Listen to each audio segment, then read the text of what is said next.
Grabe talaga. Biruin mo, halos isang dekada na mula nung nagkolehiyo tayo. At buti naman nagkaroon na tayo ng oras na magkita-kita. Ganito siguro kapag nasa adulting stage na. Mahirap mag-set ng date kung kailan free at available ang lahat. Akala ko pa naman makakaabot pa si Arkin hindi naman pala. Oo nga no, akala ko ba pupunta yun? Pero grabe no, ang layo na nang narating ni Arkin. Akalain mo yun? Tatamad-tamad lang dati sa klase, na hindi nga minsan pumapasok, tapos parang wala lagi sa mood. Masungit at masama ang ugali. Uy, grabe ka naman sa kaibigan natin. Pero kahit gano'n naman yung si Arkin, napaka-maalalahanin naman niya sa atin, di ba? Pero alam nyo, dahil kay Arkin, parang napapaisip ako dun sa napakinggan ko sa simbahan nung nakaraang araw. Taray ha, nagsisimba ka pala. Grabe kayo sa akin, makinig na kayo. Okay, Mother Superior. Di ba 10 ang utos ng Diyos?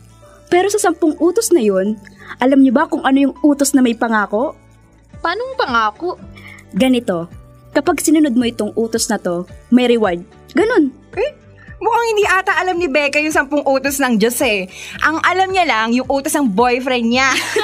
Sira! Alam ko yung ika-6 na utos no? Yun yung huwag makikiapid. Eh ikaw, anong alam mong utos ha? Oo, edi yung huwag kang papatay. Tumigil nga kayong dalawa. Hindi naman yan yung tinatanong ko eh. Ang tinatanong ko, ano yung utos na may reward kapag ginawa mo? Alam mo, sirit na. Kasi yung ika-6 na utos lang talaga yung alam ko. Palibhasa kasi, puro boyfriend ang nasa isip mo. Grabe ka sa akin! Hindi mo naman kami na-inform na may pop quiz pa pala. O ito na nga. Yung ika-5 utos, kapag inibig o igalang mo ang iyong ama at ina, ay may promise siya na hahaba ang buhay mo at mananagana ka. Nakita naman natin si Arkin, di ba? Grabe, all out pagdating sa magulang. Kaya tuloy napapaisip ako na baka totoo nga yung pangako. Sa bagay, may point ka dyan. Grabe yun kung igalang niya yung mga magulang niya, di ba? Kahit gaano siya kasalbahe, ibang-iba pagdating sa magulang niya. Ay, sobrang hands down ako dyan kay Arkin. Nakukonsensya tuloy ako. Alam niyo yun? Madalas kasi alam ko na selfish ako.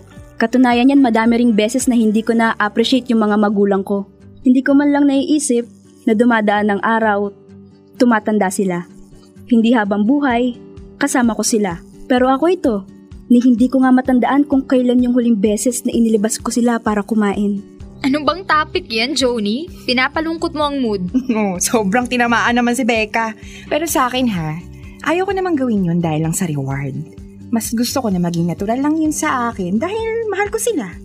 Hindi naman talaga mahirap mahalin ang mga magulang natin kasi sila ang unang sasagip sa atin kapag nagkamali tayo. Alam niyo yun?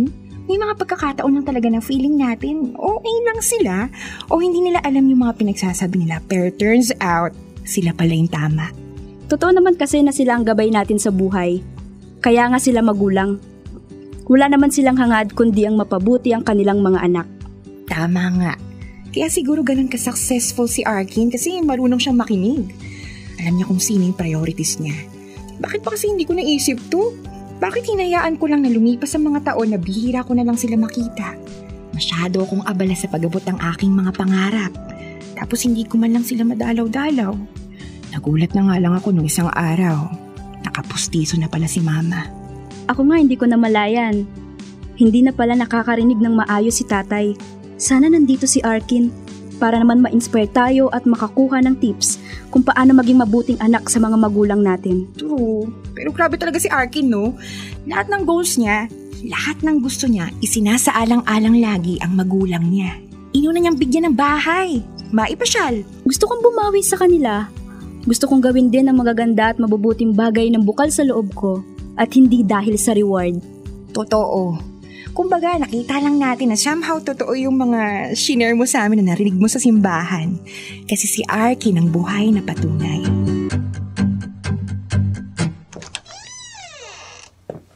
O anak Becca, napauwi ka. Akala ko hindi ka na uuwi, anak ko. Di mo rin gaanong sinasagot ang mga tawag ko. Buti at umuwi ka. Malapit na ang birthday ko, anak. Pa, pagod ako. Ganun ba? O sige, magpahinga ka na muna dyan. Anong gusto mong hapunan? Kahit ano na lang po na. Madali niyong maluluto. O sige anak, pasok ka na muna sa kwarto mo. Ipagluluto na lang kita ng paborito mong hipon. Maiwan na muna kita sandali at mamimili lamang ako sa palengke ha.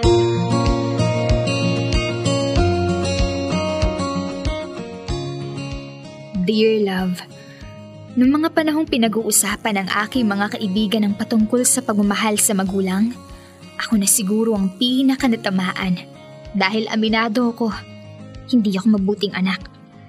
Hindi ako gaanong nagbibigay ng oras sa kanila magmula nang ako ay magkaroon ng trabaho. Kung ang Sabado at Linggo ay iuuwi ko sana para makasama ko sila, ay mas pinipili ko pa na lumabas kasama ang aking mga katrabaho.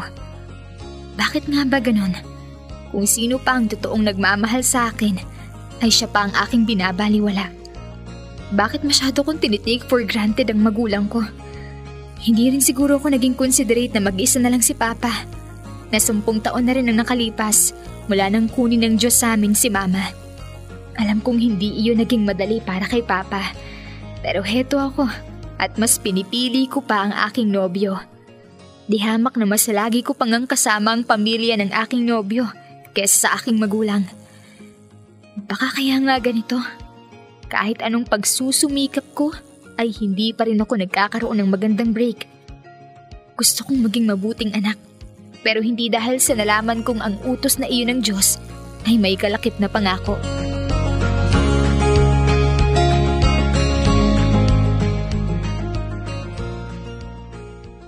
Anak, halika na. Luto na ang garlic butter shrimp. Paborito mo yan, di ba?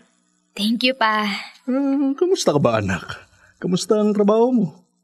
Kapag masyado ka ng stress at gusto mo nang magpahinga ka ha? Thank you, Pa. Pero may hinuhulugan po kami ni Israel kaya hindi pwedeng tumigil sa trabaho. Hinuhulugan? Ano yun? Kumuha na ba kayo ng bahay? Sasakyan po, Pa.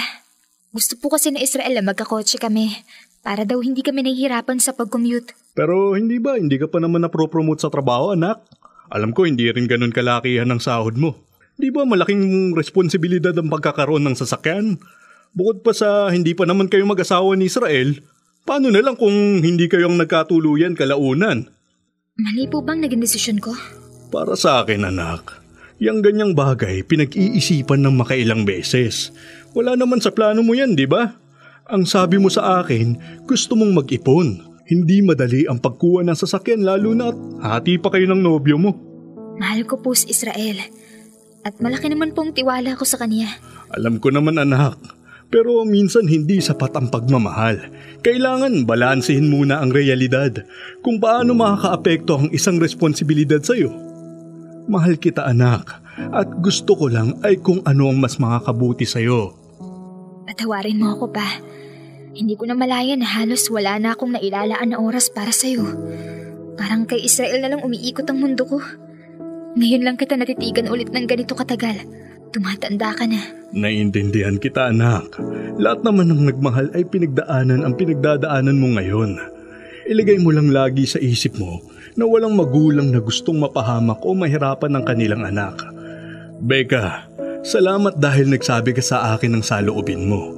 Kasi dati wala na talaga akong kaalam-alam tungkol sa'yo eh. I'm sorry, Pa.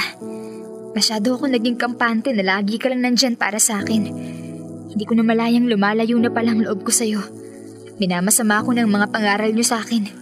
Palagi kitang ipinagdadasal sa Diyos, Becca, na sana lagi kang maging masaya. Na sana wala kang maging desisyon na magdudulot sa'yo ng kapahamakan.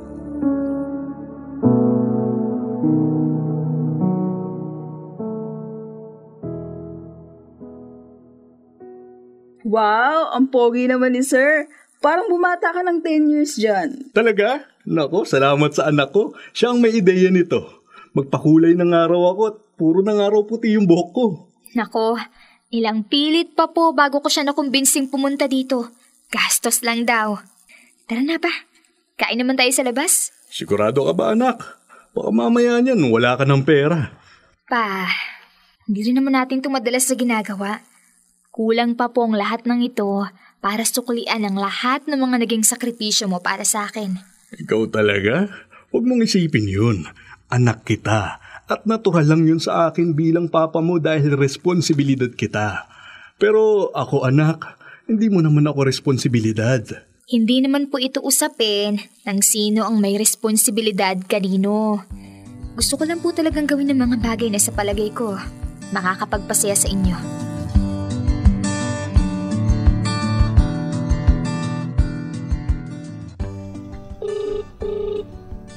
Becca, hello!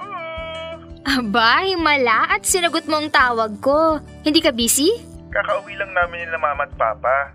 Kumain kasi kami sa labas. Ikaw din nakita ko yung my day mo. Imala at nilabas mo ang papa mo. Anong nakain mo ha?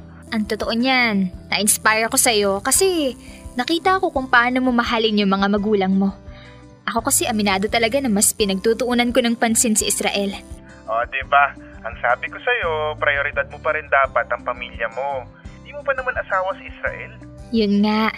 Kaya nakokonsensya talaga ako kasi mas marami akong effort kay Israel at sa pamilya niya kaysa sa sarili kong magulang.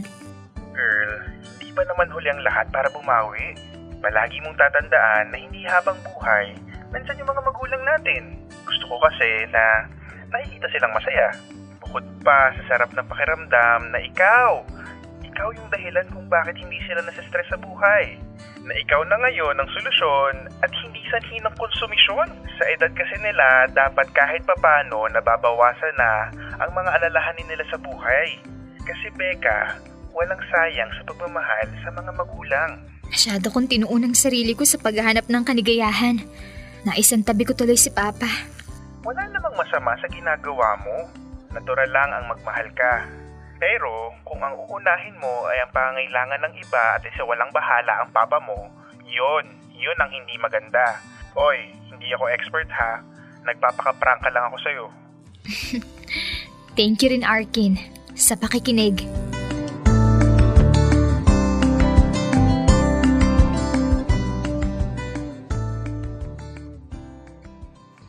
Ano, Becca? Kamusta ng papa mo? Okay na siya. Salamat sa Diyos at successful ang operasyon niya. Mabuti na agapan at na-diagnose ang maagang prostate cancer niya. Sabi ng doktor, stage 1. Akala ko, mawawala na si Papa. Hindi ko kakayanin kung pati siya mawawala. Mahal na mahal ko si Papa. Siya na lang ang natitira kong magulang. Mahalaga, maayos na ang kalagayan niya ngayon. Nga pala, Israel, may gusto sana akong sabihin. Tungkol saan? Alam kong maapektuhan ka at baka isipin mong hindi magandang naisip ko pero gusto ko munang alagaan si Papa. Wala namang ibang aasikaso sa kanya habang nagpapagaling siya. Magre-resign ka sa trabaho mo? Oo. Kaya ngayon palang sinasabi ko na sa'yo na hindi muna kita matutulungan sa paghuhulog sa kotse. Ang sabi ko naman sa'yo, once na nakahanap ako ng trabaho na may mas malaking sweldo, liliit na yung parte mo sa hulog. Konsiderasyon naman, Becca. Pero kailangan ako ngayon ni Papa. At hindi makapaghihintay ang kalagayan niya. Kaya bigla mo na lang ako iiwan sa ere. Hindi mo man lang naisip na mahihirapan ako sa desisyon mong yan? Naiintindihan mo bang sinasabi ko? Kung bakit ko kailangan gawin to? Oo. Dahil tinatakasan mo ang responsibilidad mo sa akin. Sa atin. Alam mo, mabuti pa siguro. Maghiwalay na lang tayo. Ano? Ano pang sisay ng pakikipagrelasyon ko sa'yo? Kung hindi mo naman pala kayang panindigan ang commitment mo sa akin. Sasakyan pa lang yan. Paano na lang kung asawa na kita? Ha? Narinig mo bang sinasabi mo? Gusto mo ba akong papiliin? Kasi kung hindi mo ako kayang damayan sa sitwasyon ko ngayon, baka nga mas tama na maghiwalay na tayo. Hindi ko inasahang magiging ganito kakitid ang pag-iisip mo. Sa kabila ng mga naging pagsasakripisyo ko at pakikisama sa pamilya mo, ito pang igaganti mo sa akin? Kaya nga mas mabuti pa na maghiwalay na tayo. Tama! Tapusin na natin to. Dahil hindi ko kayang makasama habang buhay ang lalaking makasariling katulad mo.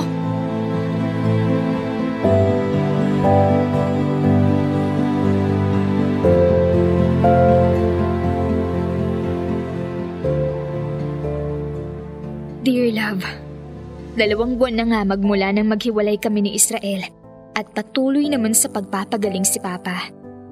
Blessing in disguise nga siguro nangyari para matauhan na ako kay Israel. Kung hindi pa ako kinilangan ni Papa, siguro sa kanya pa din umiikot ang mundo ko.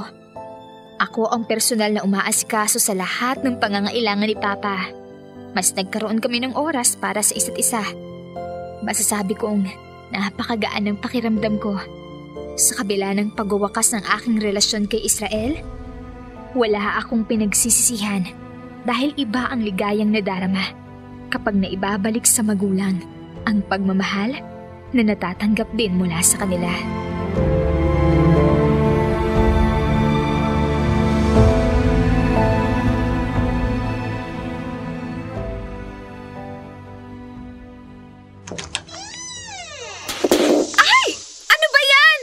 Happy birthday, Becca! Boy! Bakit nandito kayo? Ano to? Inabala mo pa sila? Double celebration dahil may bago na siyang trabaho. Oo nga daw, Tito. Mas maganda ang sahod kesa dun sa dati. Congrats, Becca! Kayo po, Tito. Kamusta na po kayo? Abay, okay na ako. Aba, magaling mag-alaga ang anak ko. Thank you, Pa. Thank you sa inyong lahat. Sobrang na-appreciate ko ang pagdamay niyo sa akin. Sa amin. Dear Love, gusto ko lamang ibahagi ang aking kwento upang kapulutan ng aral ng mga katulad kong anak. Mahalin at igalang ninyo ang inyong mga magulang sapagkat sila ang unang nagmahal sa atin nang walang hinihintay na kapalit.